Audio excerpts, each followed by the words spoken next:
right, so what a day is going to be. It's hot, hot, hot outside.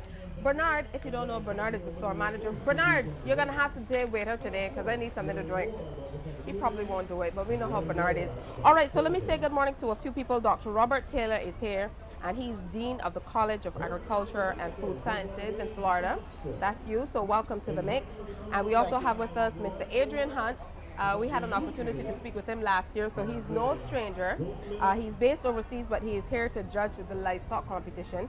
Also in with us this morning, still no stranger, and you know, it would be remiss of me not to remind you that she's a CBC girl too.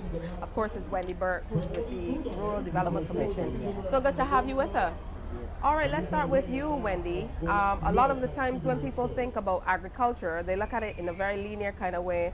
So it's about growing things and it exists on its own.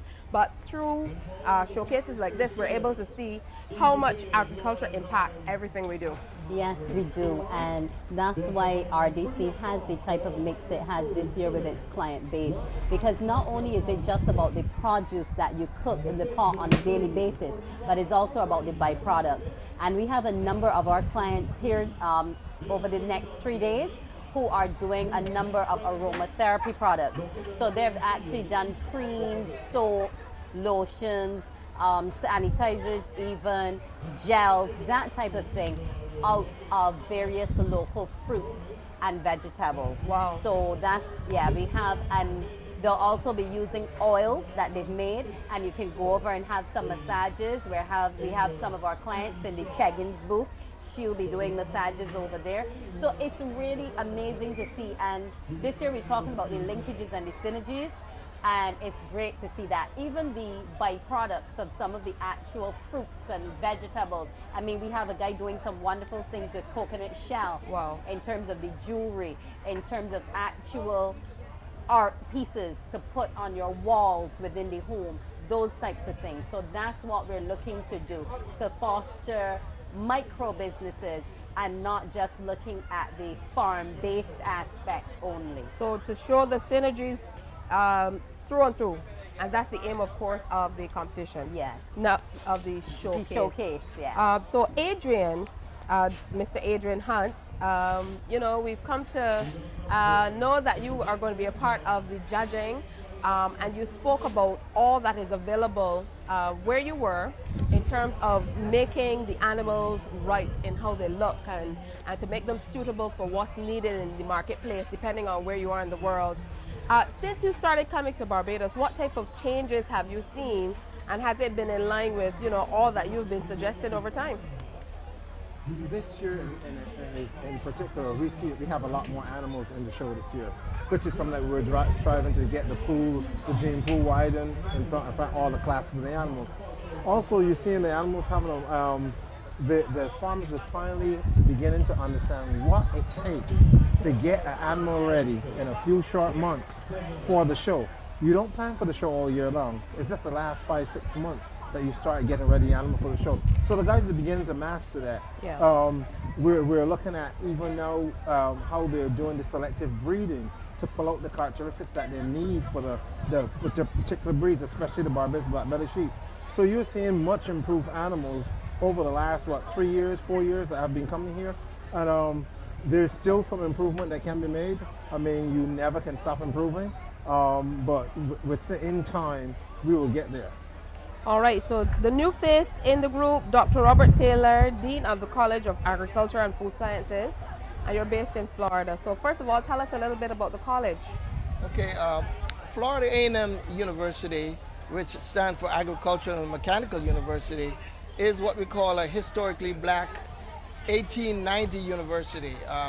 When agricultural universities were established in the United States, they established two types. The 1862, which would be the bigger universities like the University of Florida, and the 1890, which would be like Florida A&M University. The 1890, we have approximately 19 of those 1890 throughout the United States, and we have the mandate to develop agriculture, train agricultural students, and also military science also. So basically, we serve the public because we have extension also that comes under the college. As dean, I'm dean of the College of Agriculture and also land grant programs.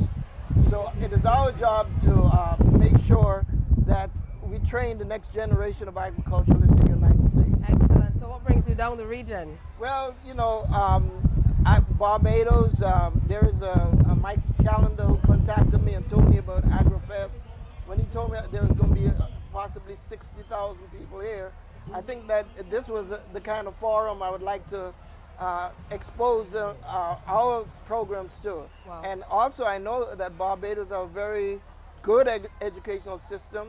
We want some very good students because agriculture requires very bright students because you are trained to be a scientist, but you're trained to solve problems. As you know, in 2050, we're going to have maybe 10 billion people in the world. Right now, we can't feed them, but how are we going to feed them? We've got to develop new agricultural technology, and we need very smart kids to do that. So I'm down at Barbados looking for some of that smart, that brain pool. You don't have to look too far. I'm sure you're going to find a lot of people, and a lot more students, I think, are interested these days in agriculture. You know, like we said, and like the theme for this year's presentation says, it's about creating those linkages and synergies that are necessary to make people first realize the role agriculture plays in all of our lives, and secondly, to let people see the opportunities that are available. I mean, when you started talking about all the things that are available through, you know, your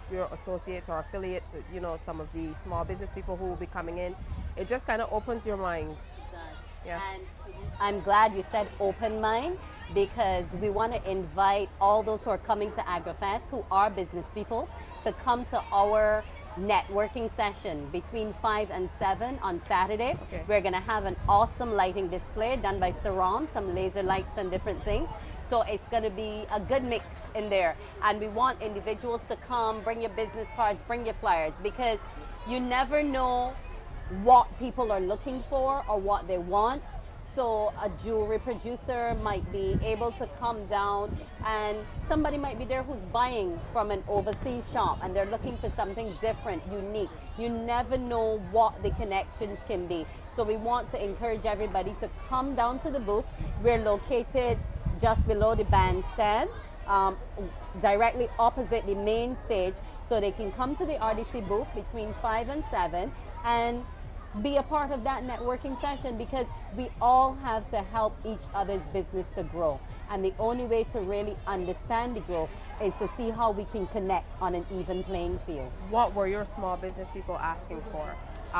Were they asking for something like this to be able to help show their products and services? Yes, and other areas that they might need assistance with. We help them with the marketing where we can. Some people aren't so good at the bookkeeping, but they're always looking for avenues to be able to expose themselves. That's why year on in, because this is our 11th year on board as a partner now, we ensure that each year that we're a part of this exercise, we bring new blood in, because we want people's products to be known nationally and regionally, and then internationally as they grow. So Mr. Adrian Hunt stepped out. He went to get snow cone because it's really hot, right? That drink I asked Bernard for, he hasn't gotten here with, and he's not coming from the Pine. It's just over there. But we're now joined on set by James Paul, who is CEO of the Barbados Agricultural Society. Good morning to you. Good morning. You don't look like you're sweating at all. You don't feel this heat? Yeah, I feel the heat. Yeah? Yeah. All right, good to see you, and great start to AgriFest, I must say. Great to see the school children out, so many people buzzing around. It certainly is a hive of activity already. Yes, it is. Actually, we did pretty well this morning so far. We're hoping, of course, as the day goes on, that we will get even better. We have some activities planned in which we have some performances by children and things like that. So we have an exciting time, and also too, important, is a teaching tool. So I mean, it was interesting to hear when they talk about what they're doing at their booth, but I also want to encourage the children to also go to the other booth, see what is happening. We have an amazing number of young exhibitors, especially in the livestock category. This year we have the largest number of black belly sheep that we had over 5 years. And certainly we want them to go and see what other young people are actually doing. And more especially, I want really them to go to the aquaponics section, the fish section, and you will will see some very interesting demonstrations by young people. You also said that there is going to be a display of birds. I can't wait for that. A lot of people have been talking about it too. Yes. But to have somebody like Dr. Robert Taylor here, the dean of a school that's, you know, geared toward agribusiness or agriculture and mechanics through and through must mean a lot to the BAS. Well, it brings it all together because very interestingly, actually, I missed him at the report yesterday, but the thing is really that he at least brings the young people in terms of the fact that agriculture has depth. I think that we need to move away from the concept that agriculture is just a hoe and spade approach, that we do need, at least if we're going to get involved, you have to be equipped to deal with it. You must be technologically savvy if you're going to be your best. So in other words, I think that having Dr. Taylor here, I think what it does is that it shows you that there's a career in agriculture that is possible. And I think that what we need to do as an island to take advantage of what we have to offer in order to make business for our young people. And you can see when you look at some of the activities here, a lot of young people are doing some very simple things, but they are making money. That's the important thing. They're making money and they're able to feed their families, and that is what we're trying to push at this time. Excellent. Well, nobody says a business has to be complex. So if you could do something simple and make it work, that's, you know, the aim of the game. Based on your observances so far, what are your thoughts?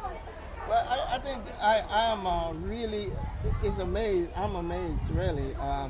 I look at some of the produce that's here, and I know that one of the things that we would like to do is to set up what you might call partnerships and relationships, so that we could have even some of our students to come here, do study abroad programs, and to work with the agricultural sector here.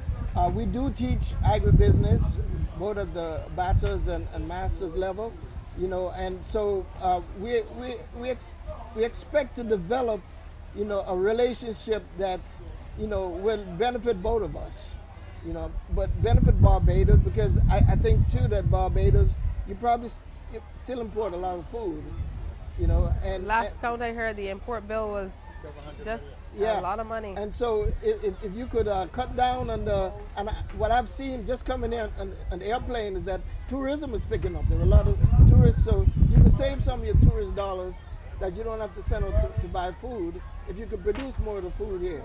So but I think that, you know, education is the key, and agricultural education is very important. I'm so happy to meet Mr. Paul. You know, we miss each other at the airport, but he came to the hotel and got me straight. You know, so we're here as guests.